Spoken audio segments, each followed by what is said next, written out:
আল্লাহ পাক ঘোষণা দিয়েছেন একজন মানুষকেই নেতা বলে, তার নাম মুহাম্মদ সাল্লাল্লাহু আলাইহি সাল্লাম। আল্লাহ রাব্বুল আলামিন জানিয়েছেন, ইয়াসিন, হে নেতা, হে বলেন না কেন? দুনিয়ার এমন কোনো নেতা নেই যে নেতার জীবন সম্পর্কে তার কর্মীরা পরিষ্কার ধারণা রাখে। আপনি পারবেন না চেষ্টা করলেও। এদেশে এমন এমন নেতা আছে যাদের পেছনে আমরা ঘুরি, তাদের যুবক বয়সে কি হয়েছে, এর আগে তারা কি করেছে, এটা আমরা অনেকেই জানি। বলেন না কেন?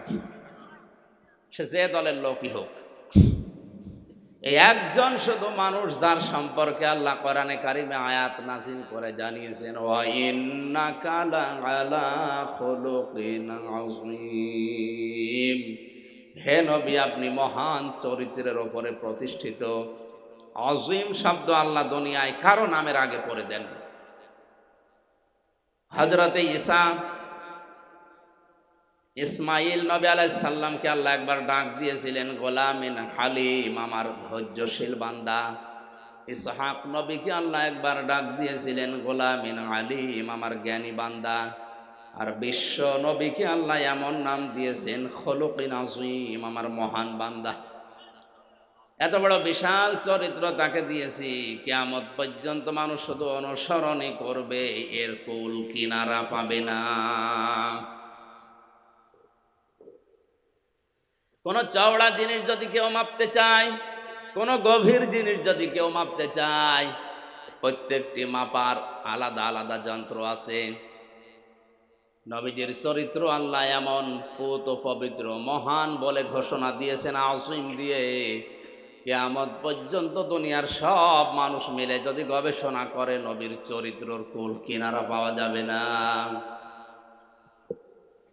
এখানে আমি সহ যত মানুষ আছি, একজনও বুকে হাত দিয়ে বলতে পারা সম্ভব না যে আমার বন্ধুরা, হে আমার স্ত্রীরা, দিনের বেলায় রাতের আধারে যা চলতে ফিরতে আমার ভেতরে দোষ ত্রুটি দেখতে পাও, এগুলো সব মানুষের কাছে খুলে খুলে বলে দাও। পারবে বলতে? কেউ পারবে না। অথচ বিশ্বনবী এ কথাটাই বেশি বলতেন, হে আমার সাথীরা, হে আমার স্ত্রীরা, হে আমার উম্মতেরা, আমার সাথে চলতে ফিরতে দিনের আলোতে রাতের আধারে যত দোষ ত্রুটি দেখতে পাও, সব মানুষের কাছে খুলে খুলে বলে দাও।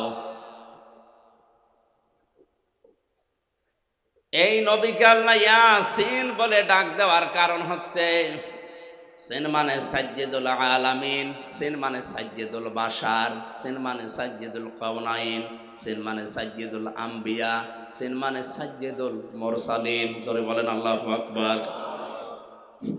সুতরাং সিরাত, বিশ্বনবীর বিশাল সিরাত যেটা পড়ে আছে, তার 1 থেকে 63 বছরের এই জীবন পুরাটাই আমাদের জন্য শিক্ষা। বিশেষ করে 40 থেকে 63, এই 23 বছর কোনো মানুষ যদি অস্বীকার করে, না মানে, গোপন করে রাখে, ও সঙ্গে সঙ্গে কাফের হয়ে যাবে। নবীজির এই 63 বছরের 23 বছর নবুয়তের জিন্দেগি মাস্ট বি, আমাকে মানাই লাগবে। কারণ তিনি 1 থেকে 40 বছর পর্যন্ত মুহাম্মদ ইবনে আব্দুল্লাহ ছিলেন, এতটুকুই তার পরিচয় ছিল পুরা আরব জাহানে। খুব বেশি হলেও মানুষ তাকে আল আমিন আস সাদিক বলে ডাকতো। কিন্তু 40 বছরে যখন কোরআনে কারিম পেয়েছেন, ওই দিন থেকে কিয়ামত পর্যন্ত দুনিয়ার মুহাম্মদ ইবনে আব্দুল্লাহ শুধু না, তিনি হয়ে গেছেন রাসূলুল্লাহ। কোরআনে কারিম জানিয়েছে মুহাম্মাদুর রাসূলুল্লাহ। হে নবী, দুনিয়ার কেউ যদি আপনাকে স্বীকার না করে, আমি আল্লাহ নিজে বলে দিলাম আপনি আমার রাসূল। কয় বছর বয়সে বলেছিলেন? বলেন না কেন? বলেন বলেন। বাংলাদেশ সহ তামাম দুনিয়ায় আজ যারা নবীওয়ালা কাজ করছি বলে দাবি করছেন, আপনি নবীওয়ালা কাজ করছেন না, আপনি করছেন মুহাম্মদ ইবনে আব্দুল্লাহর কাজ। কারণ তিনি ভালো ভালো কাজের আঞ্জাম 1 থেকে 40 বছর বয়স পর্যন্ত বিভিন্ন জায়গায় দিয়েছিলেন। পুরা আরব জাহানে ওই সময়ে তার জীবনে কোনো শত্রু আছে বলে আমি সিরাত গ্রন্থে পাইনি। 13টা কিতাব এখন প্রায় নবীজির জীবনের উপরে উল্লেখযোগ্য চলছে, তার ভেতরে রাহিকুল মাকতুম, এটা বিশ্ববিখ্যাত। সিরাত ইবনে হিশাম, সিরাত বিশ্বকোষ, নবী রহমত, মানবতার বন্ধু, এরকম 13টা কিতাব আমি ভার্সিটি থাকাকালীন শেষ করে দেখেছি। যতটুকু আমি কোনোদিন নবীজির 1 থেকে 40 বছরে নবীর শত্রু আছে আমি পাইনি। কিন্তু 40 থেকে 63 এই 23 বছরে তার শুধু শত্রু না, তাকে 82 বার ডাইরেক্ট হত্যা করার জন্য ইহুদিরা চেষ্টা চালিয়েছিল। মানুষ তো একই। এতদিন পর্যন্ত যে কাজগুলো করেছিলেন মন মস্তিষ্কের গড়া চিন্তা ভাবনা নিয়ে, 40 বছর থেকে 63 এই 23 বছরে আর নিজের মন মতো কোনো কথা বলেননি, মন মতো কোনো কাজ করেননি। অমায়ান্তিকু আনিল হাওয়া ইন হুয়া ইল্লা ওয়াহয়ুন ইউহা।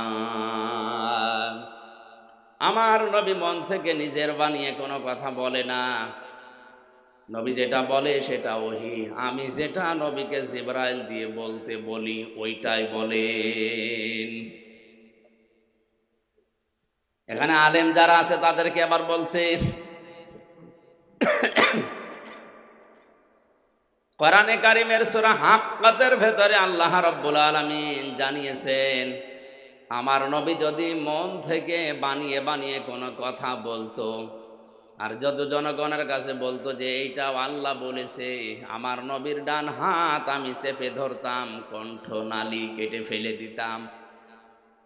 এমন কথা কোরআনে আছে না? আপনি আলেম না? আলেম না? এ কথা আছে কোরআনে? না না, নেই। কথা এইভাবে নেই। আমরা এইভাবে সিলেবাস ভুক্ত আলেম যারা যেভাবে পড়েছি এইভাবে নেই। আয়াতটা বলেন তো দেখি। এই জন্য বলছে আলেম যারা আছে তাদেরকে এই কথাটা বলছি, ওয়ালাউ তাকাওয়ালা আলাইনা বা'দাল আকাবিল লা আখাযনা মিনহু বিল ইয়ামিন সুম্মা লাকাতা'না মিনহুল ওয়াতিন। জন্মের পর থেকে আয়াতটা আমিও শুনেছি, পড়েছি, চিন্তা ভাবনা করার নিয়ত, গবেষণা করার মন মানসিকতা আমারও ছিল না। এরা এই জন্য এদের আমি আসতে মানা করি। আনকানসাল নাকি সব? আলেমরা পর্যন্ত বুঝতে পারছে না শব্দটা, আর আপনি কথা বলতে মানে এই কিসের প্রজেক্টর? মাত্র 40 থেকে 45 মিনিট সময় নিয়ে আসে, আর এবার দিনে 3 বার ডিস্টার্ব করে। এবার আপনি এরা বাদ দিয়ে আপনারা জিজ্ঞেস করবো, যদি জবাব দিতে না পারেন আপনার একটাও কিছু রাখবেন। ইয়ারকে মারার জন্য এসেছি না? একটা শব্দ বোঝার কোনো চিন্তা ভাবনা নাই, খালি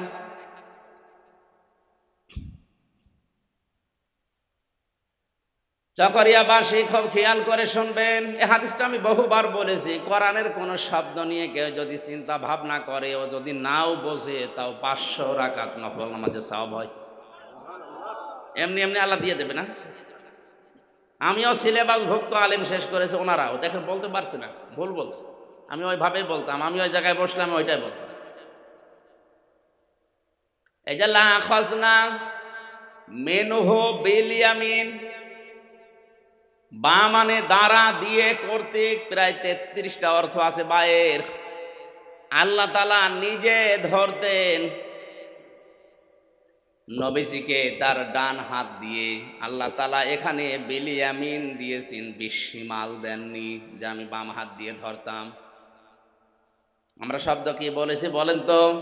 কোরআনের ভেতরে আল্লাহ পাক যা দিয়েছেন, নবী যদি কোনো কথা বানিয়ে কোরআনের নামে চালিয়ে দিত যে এইটাও আল্লাহ বলেছেন, তাহলে নবীজির ডান হাত আমি চেপে ধরতাম, কণ্ঠ নালী কেটে ফেলতাম। এই কথা আমরা সবাই জানি যে এটা আছে। অথচ নবীজির ডান হাত আল্লাহ চেপে ধরতেন না, মিনহু বিল ইয়ামিন। আল্লাহ তাআলা নিজে তার ডান হাত দিয়ে নবীজিকে চেপে ধরতেন, বাম হাত দিয়ে ধরতেন। এ কথা নেই কেন? আমি আবার বলছি, আমি নবীজির ডান হাত চেপে ধরতাম, কণ্ঠনালী কেটে ফেলতাম। এই কথাটা সঠিক হচ্ছে না, আংশিক সঠিক হয়। ভুল সঠিক হবে, সম্পূর্ণ হবে তখন আমি আল্লাহ নিজে আমার ডান হাত দিয়ে নবীজিকে চেপে ধরতাম। এখন আমরা প্রশ্ন, আল্লাহর ডান হাতে শক্তি বেশি না বাম হাতে? অবশ্য বাম হাতে, ডান হাতে। আল্লাহরে বাম হাতে থাপ্পড় খেয়েছিল আপনি? কোন হাতে শক্তি বেশি বলেন তো? দুই হাতে। তাহলে আয়াতটা কি ভুল নাকি? ইয়ামিন না দিয়ে, শিমাল না দিয়ে ইয়ামিন দিয়েছেন। এই কারণে আমরা সচরাচর যেটা দেখলে বুঝি আল্লাহ ওই উদাহরণ কোরআনে দিয়েছেন। এমন এমন উদাহরণ যদি আল্লাহ দেয় যেটা আমাদের মাথায় ধরে না, বুঝবো আমরা। আমাদের সম্পর্ক আছে, জীবনের যে সম্পর্ক, এটা সময়ের সাথে। কিসের সাথে? আমাদের জীবনের সম্পর্ক আবার বলছি কিসের সাথে? সময় আছে, হামজা আছে। সময় নেই, হামজা থাকবে? আমার জীবনের সময় যদি শেষ হয়ে যায়, কালকে আমাকে আর কেউ হামজা বলবে না, বলবে মরহুম। কথা বলে না কেন? তাহলে আমার জীবনের সবচাইতে আসল জিনিসের নাম কি? সময়। বলেন বলেন। জীবনের সম্পর্ক যেহেতু সময়ের সাথে, এই জন্য আল্লাহ আমাদের জীবন সংক্রান্ত যত কথা কোরআনে দিয়েছেন সব জায়গায় কসম হচ্ছে সময়ের। ওয়াল আসরি ইন্নাল ইনসানা লাফি খুস। আল্লাহ বলেন সময়ের কসম। কিসের? বলেন বলেন। যেহেতু সময় সম্পর্কে বললে আমরা সবাই বুঝি, এই কারণেই মহান আল্লাহ সময়ের কসম দিয়ে আমাদের জীবনের দিকে ইঙ্গিত দিচ্ছে। ওই তাকা তোর জীবনের দিকে, আসল পুঁজি কিন্তু ফুরিয়ে যাচ্ছে। ইমাম মালিক রহমতুল্লাহ আলাইহি বলেন, এই আয়াতটা পড়ার পরে আমি বহু চিন্তা ভাবনা করেছিলাম, কিন্তু বুঝতে পারছিলাম না। বাজারে যাওয়ার পরে একজন বরফ বিক্রেতার আওয়াজ শোনার পরে আল্লাহর এই আয়াতটা আমি বুঝে ফেলেছি। বাজারে গিয়ে দেখে বাজার করার সময় বাজারের এক কোনায় দাঁড়িয়ে চেল্লাচ্ছে এক বরফ বিক্রেতা, যার পুঁজি গলে যায় তার উপরে রহম করো। বারবার এরম চিল্লানি মারে, আর মানুষজন তার কাছে গিয়ে ওই বরফ টাকা দিয়ে কিনে নিয়ে যায়। আর ও একই কথা বলে, যার পুঁজি গলে যায় তার উপরে রহম করো। চিন্তা করেন, পুঁজি আবার গলে কি করে? পুঁজি কি গলে যায়? কাছে গিয়ে দেখলেন যে লোকটা চিল্লায়, ও বরফ বিক্রি করছে। রোদের তাপ বাড়ে, সূর্যের আলো বাড়ে, আর বরফ গলে যায়। বরফ গলে গেলে কি হয় বলেন বলেন? পানি তো যেখানে সেখানে পাওয়া যায়, কেউ আর কিনবে না। এ বরফটা অন্তত যতক্ষণ জমাট বাঁধা আছে ততক্ষণ আপনারা কিনে নিয়ে যান, কারণ আমার পুঁজি এর ভেতর আমি ইনভেস্ট করেছি। ইমাম মালিক চিৎকার মেলে ডাক দিয়ে বল, আল্লাহর বান্দারা, আমি কিন্তু এই বরফ বিক্রেতার চিৎকারের মাঝখান থেকে আল্লাহর কোরআনের আয়াত বুঝে ফেলেছি।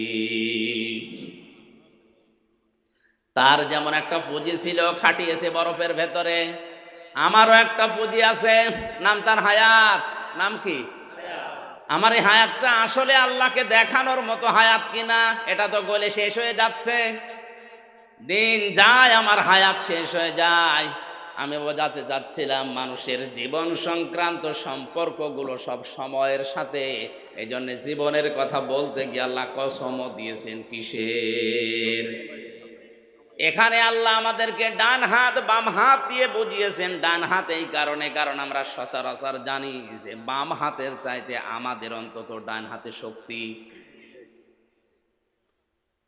আল্লাহ রাব্বুল আলামিন বলেন, ডান হাত দিয়ে আমি আল্লাহ নিজে নবীকে চেপে ধরতাম। আলেমরা এটা সংশোধন করে নেবেন, নবীজির ডান হাত আমি ধরতাম, এটা আংশিক সত্য। আল্লাহ বলেন আমি আমার ডান হাত দিয়ে নবীজিকে ধরতাম। কেমন ভাবে জানো? এমন শক্তভাবে ধরতাম ডান হাত দিয়ে, যেটা ধরা হয় ওটা ফসকিয়ে যেতে পারে কম। শুধু এতটুকুই না, যে জিহব্বা দিয়ে কথা বলে ওই জিহব্বা আমি আল্লাহ কেটে ফেলে দিতাম। ফামা মিনকুম মিন আহাদিন আনহু হাজিজিন। আর এ ব্যাপারে নিষেধ করার মতো ক্ষমতা কারো ছিল না। এখানে আমি যেটা যেটা নিয়ে এসেছি, কোরআনে কারিমে এমন কোন কথা আল্লাহ পাক, এমন কোন কথা নবীজি বলেন নাই যেটা আমার আল্লাহ বলতে বলেন নাই। তাহলে এই কথাগুলো তিনি শুরু করেছিলেন যেই বয়সে, ওটা কত বছর? সবাই বলেন। 40 থেকে 63, এই 23 বছরের কর্মপদ্ধতি যাদের জীবনের সাথে পৃথিবীতে মিলবে, ওইটাই নবীওয়ালা কাজ। বাকি 1 থেকে 40 ওটা নবীওয়ালা কাজ না, ওটা মোহাম্মদ ইবনে আব্দুল্লাহর কাজ। উনি যে জেলখানায় ছিলেন 3 বছর, এটা কি 1 থেকে 40 না 40 থেকে 63-র ভেতরে? সুতরাং আজও বাংলাদেশ সহ বিশ্বে যাদের কোনো জেল জরিমানা, আতঙ্ক, কোনো ঝামেলা, কোনো রকমের টেনশন নেই, তারা কাজ করছেন মোহাম্মদ ইবনে আব্দুল্লাহর। আর যারা এই আতঙ্ক নিয়ে জীবন চালায়, তারা কাজ করছে রাসূলুল্লাহ। সিরাতুন নবী লিখে দিয়েছিলেন, এটা আসল সিরাত। আমি কি কথা বোঝাতে পারিনি? চট্টগ্রাম বিভাগ এটা। এই এলাকায় বেশিরভাগ মানুষ আমরা জানি বা দেখি, যেটা বাস্তবে এরা মিলাদুন নবী নিয়ে খুব আনন্দে আছে। নবীজির মিলাদ নিয়ে, জন্ম নিয়ে যারা আনন্দ করেছে, আপনি তাকান, তারা জাহান্নামে গেছে। নবীজির আপন চাচা আবু লাহাব আর আবু তালেব, এ দুইজনে জন্মের সময় খুশি ছিল। আবু তালেব, আবু লাহাব এত খুশি হয়েছে, আবু লাহাব নিজের দাসী সুয়াইবিয়াকে শেষ পর্যন্ত আজাদ করে দিয়েছে। নিজের টাকা দিয়ে কেনা কাজের মানুষকে পর্যন্ত সে ছেড়ে দিয়েছে, যা তোরে ছেড়ে দিলাম। এ দুইজন চাচাকে আল্লাহ জান্নাতে দিয়েছে না জাহান্নামে? বলেন বলেন। শুধু জাহান্নামে দিয়েই ছাড়েনি, তাদের আযাবের ধরনগুলো আল্লাহ কোরআনে তুলে ধরেছেন। সূরা তাওবার 111 নম্বর আয়াতে, 112, 13 নম্বর আয়াতে। আর সূরা লাহাব তো পুরা পড়ে আছে। কিন্তু যেই দুইজন নবী, যেই দুইজন চাচা জন্মেও খুশি ছিল, তার সিরাতে, তার আদর্শে, তার মানে 40 থেকে 63 এই বয়সটা পেয়েও খুশি ছিল, তাদের দুইজনকে আল্লাহ জান্নাতি বলে ঘোষণা দিয়েছেন। একজন হযরতে আব্বাস, আর একজন হযরত হামজা। দুইজনের ব্যাপারে কোরআনে কারিমে আল্লাহ আয়াত নাজিল করে জানিয়েছেন, রাদিয়াল্লাহু আনহুম ওয়া রাদু আন যালিকা লিমান খাশিয়া রাব্বা। আল্লাহ পাক বলেন, আমি তাদের উপরে রাজি হয়ে গেছি, যেমন তারা আমার উপরে রাজি ছিল। চকরিয়াবাসী মেজা মগজ যদি মাথায় থাকে, চিন্তা করেন শুধুমাত্র মিলাদ নিয়ে, জন্ম নিয়ে আনন্দ করে বসে থাকলে হবে না, আমাদের আনন্দ করা লাগবে নবীর সিরাত মানার মাধ্যমে। সূরা ইউনূসের 58 নম্বর আয়াতটা আল্লাহ নাযিল করলেন, কুল বিফাদলিল্লাহি ওয়া বিরহমাতিহি ফাবিযালিকা ফালইফরাহু হুয়া খায়রুম মিম্মা ইয়াজমাউন। নবী আপনি বলুন, তাম দুনিয়ার মানুষ যে যা পেয়ে আনন্দ করছে করুক, তোমরা আনন্দ করবে আমি নবীর জীবনী নিয়ে। তার মানে আমার আদর্শ যেটা আছে, এই আদর্শ পেয়ে যারা খুশি, এগুলো মানতে পারে যারা, তারা যেন আনন্দ করে। হুয়া খায়রুম মিম্মা ইয়াজমাউন, তামাম দুনিয়া যা পেয়েছে তার তুলনায় আমার আদর্শটা উত্তম। জোরে বলেন সুবহানাল্লাহ। নবীর এই 63 বছরের, বিশেষ করে নবুয়তের জিন্দেগি 23 বছর আমাদের পুঙ্খানুপুঙ্খানু অনুসরণ করার তৌফিক কামনা করছি, আমিন।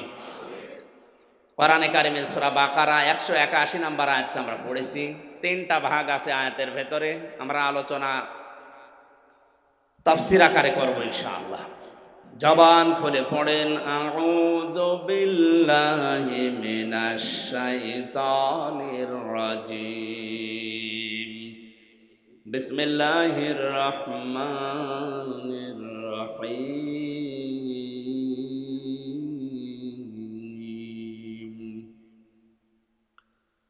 ওয়াত্তাকু ইয়াওমান তুরজাউনা ফীহি ইলাল্লাহ সুম্মা তুওয়াফা কুল্লু নাফসিম মা কাসাবাত ওয়া হুম লা ইউযলামুন।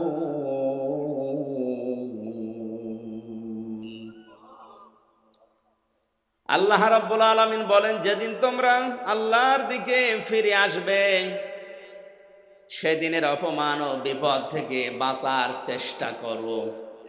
অত্তাকু, চেষ্টা চালাও, ভয় করো, বেঁচে থাকো। ইয়াওমান, ওই দিন সম্পর্কে তুরজাউনা ফিহি ইলাল্লাহ, যেই দিন তোমরা আল্লাহর দিকে ফিরে আসবে। সুম্মা তুওয়াফা কুল্লু নাফসিম মা কাসাবাত ওয়া হুম লা ইউযলামুন, সেখানে প্রত্যেক ব্যক্তিকে তার উপার্জিত সৎকর্ম আর দুষ্কর্মের যে পুরস্কার এটা তার পরিপূর্ণ করে দেওয়া হবে। অহুম লা ইউযলামুন, কারো উপরে কোনো রকম জুলুম করা হবে না। এটা বাংলা অর্থ। কোন আয়াত থেকে তাফসির করতে হলে 1 নম্বরে শুদ্ধ তেলাওয়াত, 2 নম্বরে মাতৃভাষায় অর্থ, 3 নম্বরে ঐতিহাসিক প্রেক্ষাপট, 4 নম্বরে এর বাস্তব যে ব্যাখ্যা আছে ওইটা, 5 নম্বরে ওখান থেকে মূল শিক্ষা নিয়ে বাড়ি যাওয়া। আমরা অলরেডি 2টা করে ফেলেছি, 3 নম্বরে যাচ্ছি। কিয়ামতের যে ভয়াবহতা, এত কঠিন হবে ময়দানটা, মানুষের মগজগুলো টকবক করে ফুটবে, পায়ের নিচের যে মাটি জমিন এটা তামা হয়ে যাবে।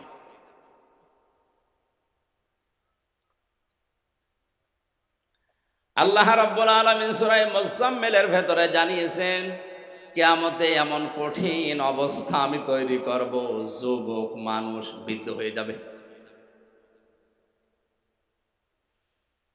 কক্সবাজারবাসী একটা যুবক মানুষ মুহূর্তে সেকেন্ডের ভেতরে কিভাবে বৃদ্ধ হয়ে যায়, কত রকমের কঠিন দৃশ্য দেখলে অবস্থা ভয়াবহ হলে আপনি বলেন। শুধু এতটুকু আল্লাহ বলেননি, ইয়াউমা তারাউনাহা তাযহালু কুল্লু মুরদিআতিন আম্মা আরদাআত ওয়া তাদউ কুল্লু যাতি হামলিন হামলাহা ওয়া তারান নাসা সুকারা ওয়া মা হুম বিসুকারা ওয়ালাকিন্না আযাবাল্লাহি শাদীদ। আল্লাহ পাক বলেন, হে নবী, আপনি সেদিন দেখতে পাবেন এমন কঠিন অবস্থা আমি বানাবো। মায়ের পেটে যদি সন্তান থাকে লজ্জায় স্থান লাগবে না, পেট ফেটে সন্তান বের হয়ে যাবে। মানুষেরা পাগলের মতো দৌড়াবে, মানুষ মনে করবে পাগল হয়ে গেছে, অথচ এরা পাগল হয়নি, আল্লাহর আযাবের কারণে এরকম করছে। দুধের বাচ্চার কথা মা ভুলে যাবে, সন্তান বের হওয়ার জন্য মানুষের আর লজ্জার স্থান লাগবে না, পেট ফেটে হঠাৎ বের হয়ে পড়বে। এরকম কঠিন অবস্থাতে মানুষ শুধু একটা আওয়াজ ময়দানে হাসরে দেবে, ইয়া নাফসি ইয়া নাফসি, পানি চাই পানি চাই। এই কঠিন অবস্থায় 1 দিন 2 দিন না, 50,000 বছর চলছে। আল্লাহ রাব্বুল আলামিন কিয়ামতের এই ময়দানে বিচার যখন শুরু করবেন, সর্বপ্রথম মানুষকে ডাকবেন একা একা। কয়টা? আল্লাহর বিচার 3টা পদ্ধতিতে আল্লাহ করবেন।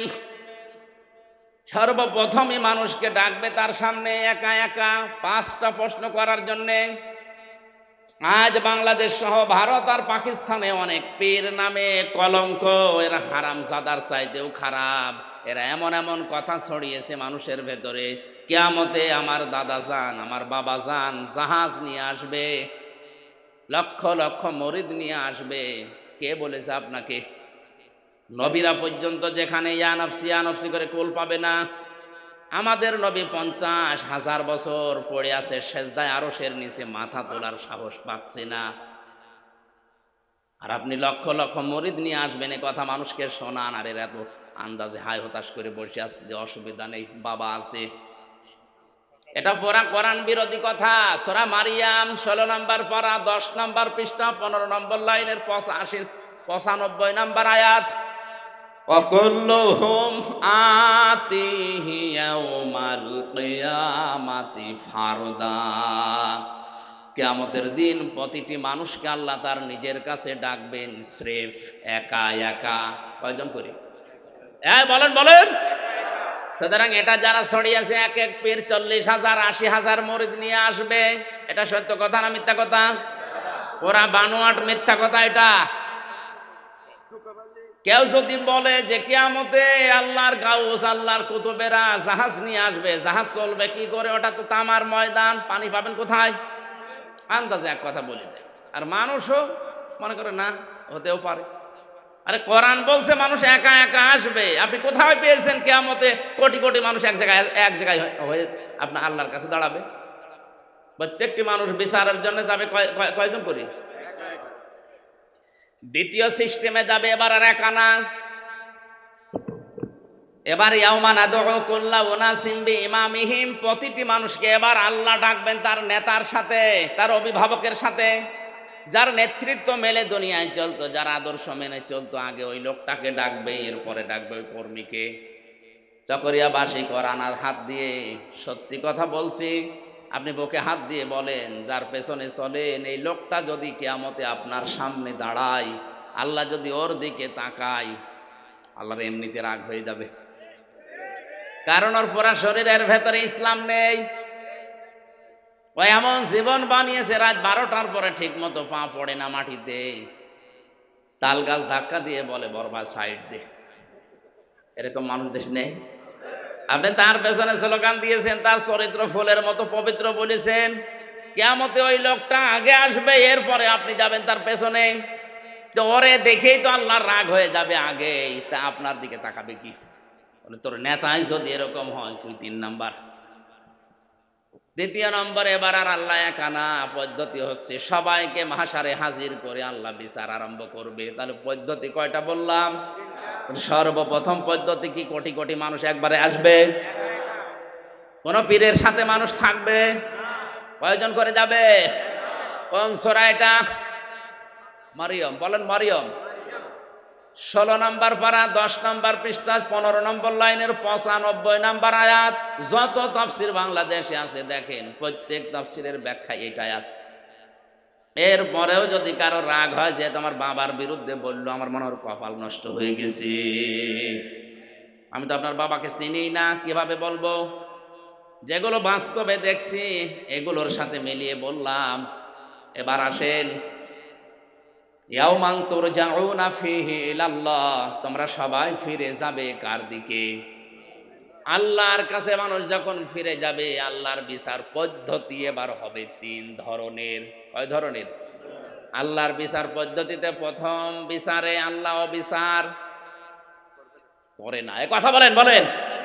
আল্লাহ অবিচার, আল্লাহ অবিচার। দ্বিতীয় নম্বরে আমার আল্লাহ পাক ন্যায় বিচার যদি করে, কেউ বাঁচবে না। যারা কথা বলেন না, কি মনে হয় আপনার? ন্যায় বিচার করলে কেউ বাঁচবে? কেউ ছাড় পাবেন না, জান্নাত তো দূরের কথা। 3 নম্বরে আল্লাহ পাক যদি মাফ করে দেয় তাহলে বাঁচা যাবে। পদ্ধতি কয়টা বললাম? 1 নম্বরে আল্লাহর বিচারে অবিচার। আরো জোরে।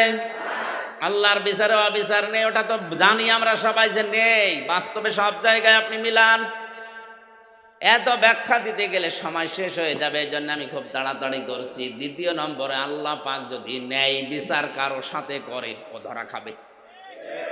হাদিসে আছে, বনি ইসরাইলের এক লোক 1000 বছর ইবাদত বন্দেগী করার পর দিনের বেলা রোজা রাখতো আর জিহাদ করতো, আর রাতের বেলা তাহাজ্জুদের নামাজ পড়ে কাটাতো। লোকটা মনে মনে করছে, 1000 বছর যা করেছি জান্নাত আমি পাবই।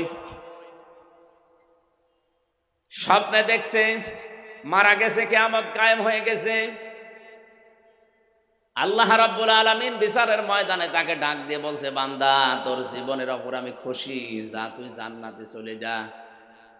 যেই বলেছে যা তুই জান্নাতে যা, মনে মনে ভাবছে, আল্লাহ তুমি শুধু বললে যে যা জান্নাতে যা, এই শেষ। আমি যে এত বছর ইবাদত করলাম, আমার তো মনে হয় আমার ইবাদত দিয়ে আমি জান্নাত পাওয়ার কথা।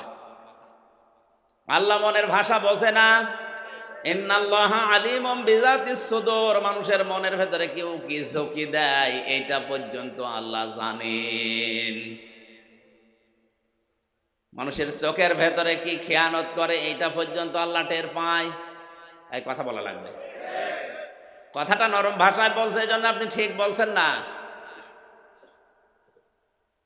মানুষের চোখের ভেতরে কি খেয়ানত করে, কোন দিকে একটু চোখ ঘুরিয়ে তাকান, কার দিকে কোন নজরে তাকান, এ নজর পড়ার আগে আমার আল্লাহর কাছে এ নজর চলে যায়।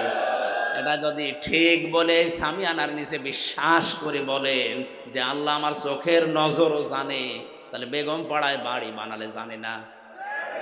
আপনি মানুষকে ধোঁকা দিয়ে বোকা বানিয়ে কয়দিন রাখবেন? অনেক জায়গায় গেলে বলে হুজুর মাটির নিচের ওয়াজ করেন, ওপরে যা হচ্ছে এটা বলার দরকার নেই। আরে এইটা না বলে আপনি মাটির নিচে ভালো থাকবেন কি করে? ঝিনাইদহ একবার মাহফিলে ছিলাম, আমারে বলছে এখানে রাজনৈতিক বিভিন্ন দলের লোকজন আছে, অত কিছু বলার দরকার নেই, আপনি মাটির নিচের ওয়াজ করেন। তো মাটির নিচে সর্বপ্রথম কি হয়? মার রব বোকা কি হয়? রব মানে কি? রবের 19টা অর্থ।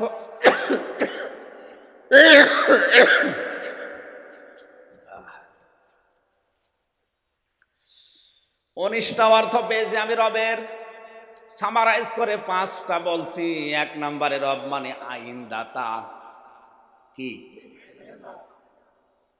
এখন যদি মারা যান, কবরে যদি ফেরেশতা জিজ্ঞাসা করে মার রব বোকা, আপনি বাঙালি একবারেই তো বলে ফেলবেন আমার রবকে জানো না? আল্লাহ।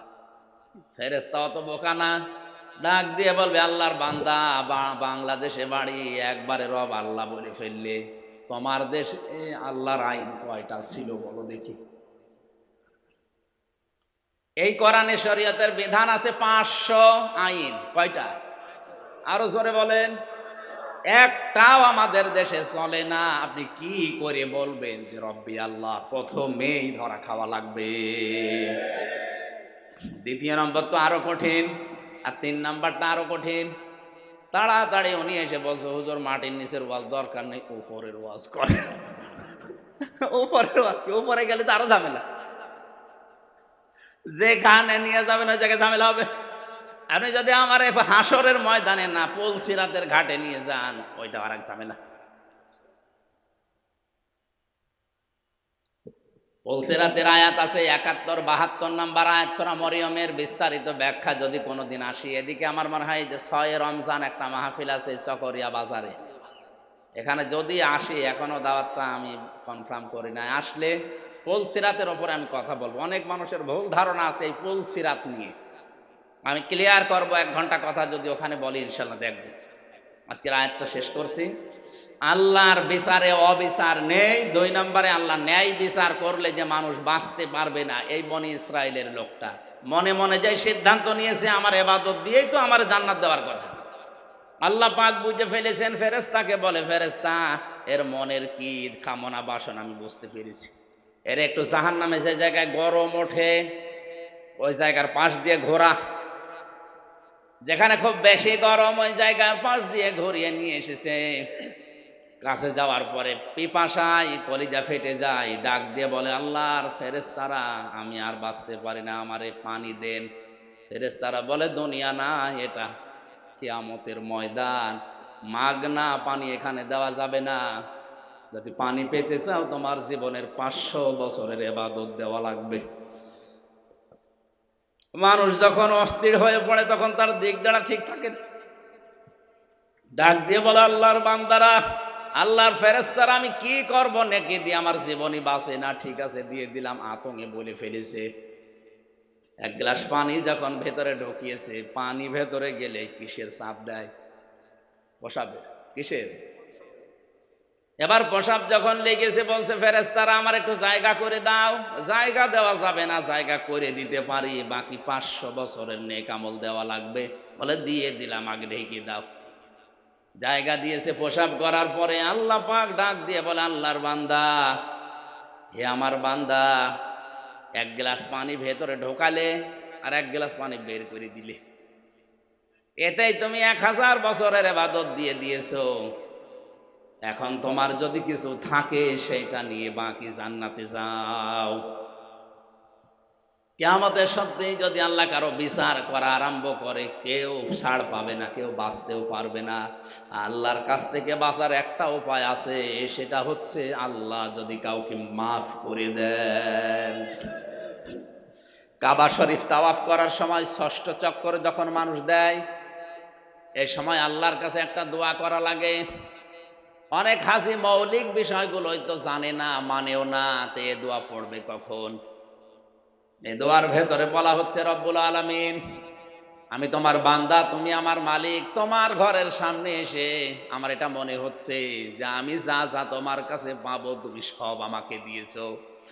আমি নেই থেকে হামজা হয়েছি, আমার ছেলে মেয়ে স্ত্রী পুত্র বাবা মা আত্মীয় স্বজন ধন সম্পদ বিশাল নাম কাম সব হয়েছে। আমার যা যা পাওনা ছিল তুমি সব দিয়েছো, কিন্তু তুমি আমার কাছে যেটা পাবে বান্দা হিসাবে আমি তো কিছুই দিতে পারিনি। আমার একটা পুঁজি আছে, আল্লাহ তুমি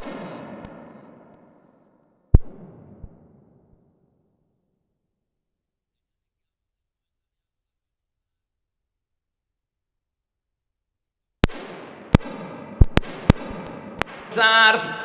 আল্লাহ ন্যায় বিচার করলে কেউ বাঁচবে? আল্লাহ কি করবে?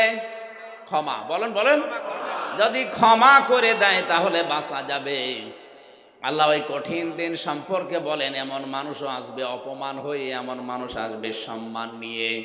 কারো মুখমণ্ডল উজ্জ্বল হবে, কারো হবে কালো। এই জন্য তোমরা ভয় করো ওই দিবসকে। এই ভয়টা আরম্ভ করা লাগবে আমাদের আজকের থেকে, না 5 বছর পরে? এই ভয় করা লাগবে সর্বপ্রথম যেই সত্তাকে, ওই সত্তা আমাদের আল্লাহ। ওনাকে যদি ভয় করে জীবন মানুষ আরম্ভ করে, ওর জীবনকে বহু পদে পদে আমার আল্লাহ পরিচ্ছন্ন করে দেবেন। কিয়ামতের ওই কঠিন দিনে, ওয়াত্তাকু ইয়াউমাল লা তাজজি কুল্লু নাফসিন আন নাফসিন শাইআও ওয়া লা ইউকবালু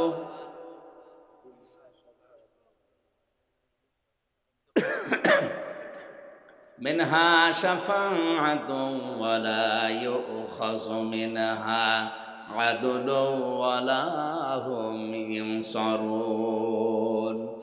আল্লাহ তাআলা বলেন, ওই দিনকে ভয় করো যেই দিন কোনো বেচা কিনা চলবে না, কেউ কারো উপকারও করতে পারবে না, কেউ কারো বন্ধু হিসাবে পাবে না, কোনো মানুষ ওই জায়গায় অবিচারও পাবে না, সবাই পাবে ন্যায় বিচার। এই জন্য আমাদের উচিত হচ্ছে ওই দিনকে ভয় করে বাকি জীবনটা সামনের দিকে এগিয়ে নেওয়া। যারা এভাবে জীবন গঠন করতে পেরেছে তারা আজ চিরন্তন হয়ে আছে। যেমন হযরত ওমর, খুব ধনী মানুষ ছিল জীবনে তা না, খুব নাম করা মানুষ ওই সময় ছিল তা না, তিনি ছিলেন টপ টেরর। আমি জেলখানায় কয়েকজন টপ টেরর পেয়েছিলাম, তার ভেতরে অন্যতম হচ্ছে সুইডেন আসলাম। নাম শুনেছিলেন? 27 বছর প্রায় জেলে আছে, 65-70 বছর হয়ে যাবে ভদ্রলোকের। আর একজন ছিল মকিম গাজী, 160 বছর জেল। ও কিয়ামতের পরে বের হবে। এরকম টপ টেরর, টিটি, এই বড় বড় আসামিগুলো ওখানে ছিল আমাদের সাথে। আমি দেখেছি এই মানুষগুলোর জীবনে কি গো, কি ভয়ঙ্কর চেহারা, দেখলে মনে হয় পানিতে ভাসা লাগে। কত মার্ডার করেছে শুধু আল্লাহ জানে, আর ও জানে। সুইডেন আসলাম, নাম শুনেছি? আসলাম ভাই মান্না একটা বই করেছে না, মনে করছেন হুজুর কিছুই জানে না। আসলাম ভাই একটা বই নেই, সিনেমা নেই, ওর জীবনী দিয়ে বানিয়েছে। সুইডেন আসলাম, মানুষ মারতো এই দেশে, চলে যেত সুইডেনে, সুইডেনে মানুষ মারতো, আবার এখানে চলে যেত। এইরকম ভয়ঙ্কর মানুষ। দোয়া করছে আল্লাহ তাকে যেন হেদায়েত দান করে। 27টা বছর জেলখানার অন্ধ প্রকোষ্ঠে আছে, আরো কতদিন থাকবে আল্লাহ জানে। আল্লাহ যেন হেদায়েত দান করেন, জোরে বলেন আমিন। এই জন্য আমাদের উচিত হচ্ছে, হযরতে ওমর এরকম ভয়ঙ্কর মানুষ ছিল এলাকায়। শিশুরা যদি ঘুম না আসতো, খেতে না চাইতো, তখন মায়েরা বলতো, হা হোনা ওমর, ওমর আসতেছে, তাড়াতাড়ি খা। ভয়তেই খাবার খেয়ে নিত। কেমন ভয়ঙ্কর মানুষ বলেন। আমি জেলে যাওয়ার প্রায় 3-4 মাস পরে আটক ছিলাম, তো কোনো জায়গায় যেতে দিত না। এই লোকটা একবার দেখা করতে এসেছে, নাম শুনেছি যে এখানে সৈদিন আসলাম আছে। উনি রাত 8:30টার দিকে এসে আমার বলা, সালামু আলাইকুম। ইগো, এখন তো কারো বাইরে থাকার কথা না, কারণ বিকাল 4টার পরে সবাইকে তালা লাগিয়ে দেয় ঘরে ঘরে, সকাল 7টায় আবার খুলে দেয়। এই লোকটা এই রাতের বেলা আসলো কি? ইনি কি কোনো অফিসার নাকি? আমারে বলছো, হুজুর আপনি আমির হামজা, আমি নাম শুনে এসেছি, আমার নাম সৈদিন আসলাম। আমার তো পানি শুকিয়ে গেছে। ওরে বাবা, এই লোক আমার কন্টেম সেলের সামনে কি কি বলে, বলছে আমার বউ আমার একটা জিনিস জিজ্ঞাসা করেছে, আমি আদালতে গিয়েছিলাম, একটা মাসলা নেব আপনার কাছে।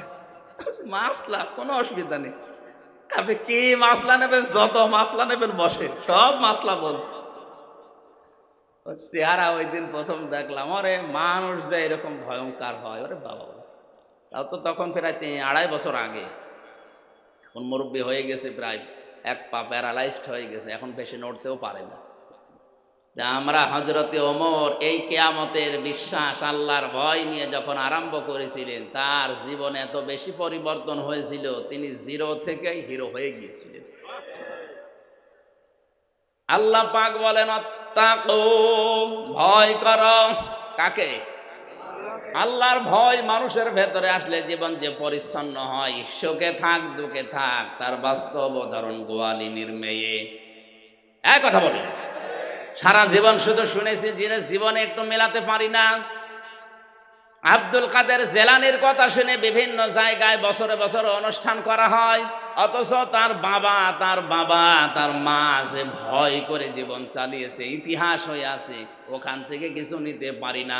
আন্দাজে ইসালে সাওয়াবের মাহফিল বছরে বছরে করে যাচ্ছে। তার বাবা মুসা জঙ্গি রহমতুল্লাহ আলাইহে জীবনের প্রতি পদে পদে আল্লাহকে ভয় করার কারণে মহান আল্লাহ জগৎ বিখ্যাত অলি তার মায়ের পেটে দিয়েছিলেন। এই জন্য আল্লাহকে ভয় করার মাধ্যমে বাকি জীবন আমরা যেন পরিচ্ছন্ন করতে পারি, আল্লাহ তৌফিক দিন, আমিন। বারাকাল্লাহু লানা ওয়া লাকুম ফিল